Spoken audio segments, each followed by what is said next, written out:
Truk pengangkut semen masih dalam kondisi terbalik, muatan bahan semen tumpah ke jalan raya. Kecelakaan terjadi saat truk semen yang sedang parkir di bahu jalan ditabrak truk kontainer yang sedang melaju kencang. Akibat kecelakaan ini, arus lalu lintas di ruas tol mengalami kemacetan.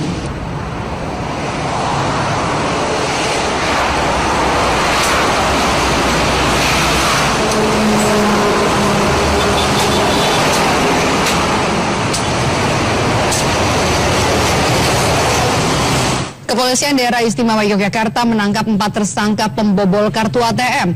Puluhan kartu ATM dan uang hasil kejahatan juga disita pihak kepolisian. Kawanan pembobol kartu ATM ini mengaku dalam aksinya mengganjal lubang kartu ATM dengan menggunakan tusuk gigi sehingga kartu ATM tidak bisa dikeluarkan.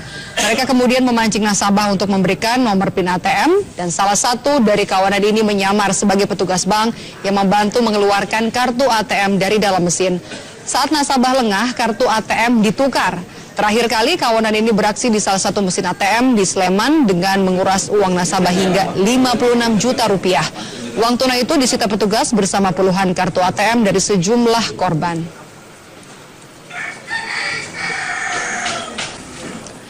Di Palembang, Sumatera Selatan, saudara, polisi menangkap pelaku yang terekam kamera pemantau atau CCTV saat membobol mesin ATM. 4 orang ditangkap polisi setelah mengambil uang di mesin ATM senilai 4 juta rupiah.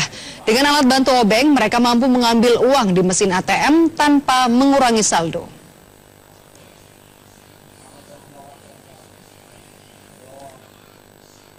Sementara itu, saudara, seorang perempuan di Brebes, Jawa Tengah ditangkap petugas keamanan Pasar Induk Brebes karena berbelanja dengan menggunakan uang palsu. Kepada polisi, yang mengaku mendapat uang palsu itu dari seorang pria di Cilacap, Jawa Tengah. Inilah sebuah video amatir yang merekam peristiwa penangkapan seorang perempuan yang membeli cabai di Pasar Induk Brebes dengan menggunakan uang palsu. Para pedagang marah karena selama ini sering mendapatkan uang palsu.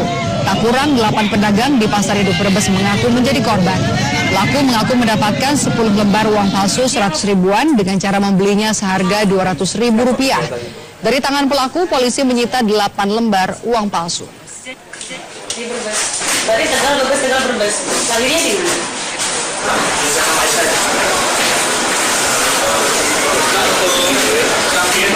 Beli cabai, tapi yang jual cabai itu tahu bahwa ini duit palsu gitu ya. Jadi langsung dikejar orang itu, duitnya dikembalikan. Nah terus yang jual cabai ini ingin kasih info para pedagang bahwa dia tuh punya uang ini. Jadi konongannya di penjual daging sapi. Nah di situ dia kenanya, langsung ditangkap Pak Sapron. Uangnya berapa? Uangnya ratusan ribu. Pak, sebelumnya memang orang itu sering berkeliaran di pasar-pasar itu? Info pedagang 3 hari ini. Saudara, Badan Pengawasan Obat dan Makanan kembali menemukan pabrik yang memproduksi dan juga mengedarkan obat serta makanan ilegal di wilayah Tangerang, Banten. Kita akan bergabung dengan jurnalis Kompas TV, ada Peter Chandra di Tangerang, Banten. Peter, apa saja temuan dari BPOM terkait obat dan juga makanan ilegal di kawasan Tangerang?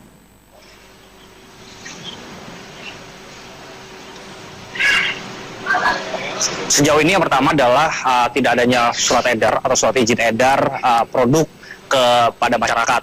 Ini yang tadi kemudian ditemukan oleh BPOM dalam inspeksi mendadakannya di kawasan Tangerang, Banten.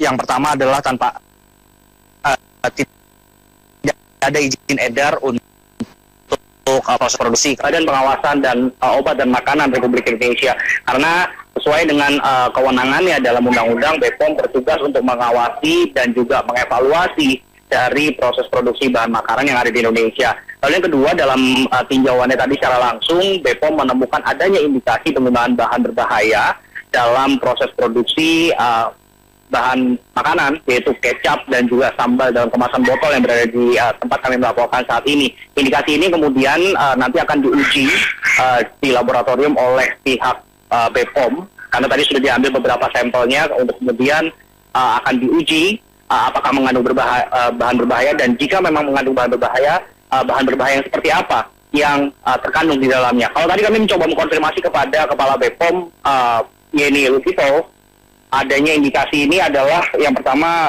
terkait dengan bahan kimia, yaitu bahan pengawet dan juga bahan pewarna makanan yang biasanya memang selalu digunakan, tapi ini kadarnya dicurigai berlebihan oleh BPOM, sehingga kemudian ini yang nanti akan dibuktikan kebenarannya oleh BPOM secara laboratorium, apakah atau seberapa besar kandungan bahan berbahaya yang dinilai atau diindikasikan berlebihan dalam inspeksi mendadaknya kali ini. Tadi kami juga mengikuti bagaimana proses tinjauan dari BPOM, lalu kemudian yang dikatakan juga oleh sejumlah pihak dari BPOM juga tadi petugas adanya soal kebersihan juga yang tadi disinggung oleh BPOM ini, kemudian yang masih akan dievaluasi dan imbasnya adalah pemberhentian sementara dari operasional dari pabrik yang tempat kami melaporkan saat ini, Maidop. Baik, terima kasih jurnalis Kompas TV Peter Chandra. Nah, ada 3 informasi yang dapat kami bagikan untuk Anda di siang hari ini, dan langsung saja kita ke informasi yang pertama. Saudara, tim Disaster Victim Identification atau DVI Polda Sulawesi Utara melakukan pengambilan data terhadap keluarga korban kapal tenggelam di Rumah Sakit Bayangkara Polda Sulawesi Utara. Pengambilan data ini dilakukan untuk mengantisipasi kemungkinan terburuk jika korban ditemukan meninggal dunia. 6 hari setelah dinyatakan hilang dalam peristiwa kapal tenggelam, tim DVI Polda Sulawesi Utara kini mengambil data korban kepada pihak keluarga. Kamis kemarin, adik perempuan korban hilang, Riki Tamboto, mendatangi Rumah Sakit Bayangkara untuk memberikan data antemortem. Selain data ciri-ciri fisik korban, tim DVI juga mengambil sampel DNA langsung dari adik korban. Pengambilan data ini dilakukan sebagai antisipasi oleh tim DVI jika kondisi terburuk 6 korban kapal tenggelam ditemukan dalam kondisi meninggal dunia. Dan memang keluarga sangat senang dengan tindakan kita. Sebenarnya memang ini adalah, kalau antemortem ini sebenarnya data untuk kita siapkan untuk yang korban meninggal dunia. Tapi kita masih mengharapkan, ya, caranya masih dalam proses pencarian, kita masih mengharapkan korban ditemukan dalam keadaan hidup. Sebelumnya, tim DVI telah melakukan pengambilan sampel DNA dan data fisik korban kepada 3 keluarga korban lainnya langsung di perusahaan pengelola kapal. Sementara 1 keluarga lainnya masih diupayakan untuk didatangkan dari Papua. Diketahui 6 orang ini dinyatakan hilang dalam peristiwa tenggelamnya kapal KM Rejeki 3 di perairan Belang, Minahasa Tenggara pada Kamis pekan lalu. Saat kejadian, kapal ikan jenis jaring ini membawa 21 ABK dan 3 siswa magang. 18 orang termasuk 3 siswa magang berhasil dievakuasi dalam keadaan selamat. Namun 6 orang ABK hingga saat ini masih dalam proses pencarian tim SAR gabungan. Hence Tumilar, Kompas TV Bitung, Sulawesi Utara. Kita beralih ke informasi lain, saudara. Proyek pembangunan terminal Liwas di Kecamatan Pal 2, Kota Manado, Sulawesi Utara dengan menggunakan APBN 2012-2016 secara multiyear dengan anggaran miliaran rupiah mangkrak tidak bisa dikerjakan oleh pihak kontraktor sesuai dengan jangka waktu dari kontrak kerja mereka. Beginilah kondisi proyek pembangunan terminal Liwas yang terletak di Pal 2, Kota Manado, Sulawesi Utara. Seluruh fasilitas dalam terminal dibiarkan terbengkalai akibat pengerjaan pihak kontraktor yang belum selesai. Proyek yang telah menghabiskan dana kurang lebih 32 miliar rupiah dari anggaran APBN melalui Dirjen Perhubungan Darat Kementerian Perhubungan tahun 2012-2016 ini seharusnya sudah bisa dimanfaatkan pada tahun 2016 lalu. Namun sangat disayangkan hingga memasuki tahun 2017 proyek terminal ini belum juga diselesaikan. Dinas Perhubungan Sulawesi Utara yang dikonfirmasi menyatakan tidak mengetahui jelas terkait pembangunan terminal ini. Berdasarkan keterangan petugas Dinas Perhubungan Provinsi, tahun ini pemerintah pusat masih memberikan tambahan dana sebesar 12,9 miliar rupiah. Menurut mereka, otoritas penggunaan anggaran dikelola langsung pihak Satuan Kerja Perhubungan Darat Kementerian Perhubungan. Sementara kantor Satuan Kerja yang awalnya berlokasi di Kompleks Pasar Segar Pal 2 Manado, kini tidak ada yang tahu keberadaannya. Di Sulawesi Utara terdapat 2 mega proyek pengembangan terminal dari Kementerian Perhubungan. Namun kondisi kedua proyek tersebut mangkrak alias tidak selesai. Doni Arai, Kompas TV Manado, Sulawesi Utara. Saudara, setiap daerah memiliki keindahan tempat-tempat wisatanya, namun di balik itu juga memiliki sejarahnya masing-masing. Nah, kali ini saya akan mengajak Anda untuk menelusuri sejarah dari yang ada di Kota Tondano, yaitu Benteng Moraya menjadi saksi bisu dari perjuangan rakyat Tondano melawan pemerintahan kolonial Belanda dalam liputan yang telah kami anggap sebelumnya. Berkunjung ke Kota Tondano, kita akan dijamu dengan hijaunya persawahan yang telah menjadi salah satu kawasan wisata di sepanjang Jalan Boulevard. Dari kejauhan, nampak sebuah menara berdiri kokoh di ujung persawahan, yaitu Benteng Moraya. Butuh waktu sekitar 1 jam 16 menit atau menempuh jarak sejauh 30 km dari pusat kota Manado untuk menuju Kota Tondano.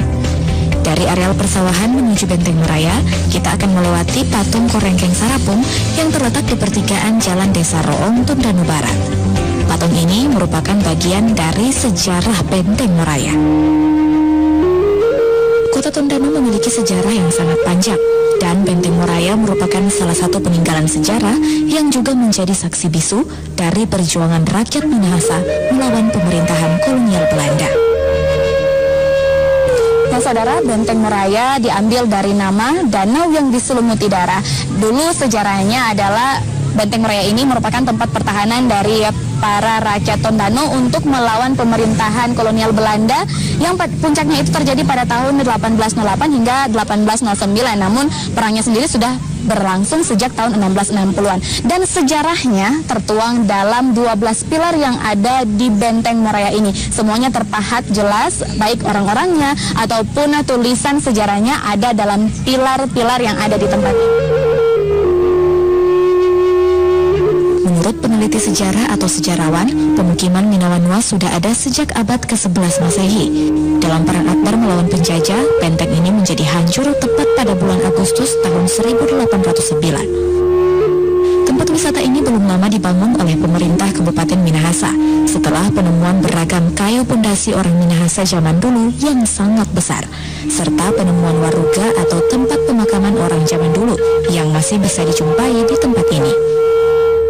Di sekeliling dinding luar monumen Benteng Moraya ini terukir relief yang menceritakan bagaimana terbentuknya suku Minahasa, bagaimana terjadinya Perang Tondano, dan bahkan terukir lengkap dengan marga-marga orang Minahasa. Menanjaki setiap tangga demi tangga yang ada di Benteng Moraya ini tak membuat saya lelah, karena masing-masing lantainya dibuat terbuka dan pengunjung bisa dengan leluasa menikmati pemandangan yang sangat indah. Wah, saudara, pemandangan di lantai 4 Benteng Moraya ini sangat indah, sangat menyejukkan mata karena melihat hamparan sawannan hijau, ditambah lagi pemandangan Danau Tondano yang begitu indah. Ya, meluangkan waktu sejenak dari kepenatan kerja sehari-hari, tak ada salahnya jika digunakan untuk kembali mengenang sejarah dan mempelajari budaya adat Minahasa yang sangat mudah terkikis oleh waktu.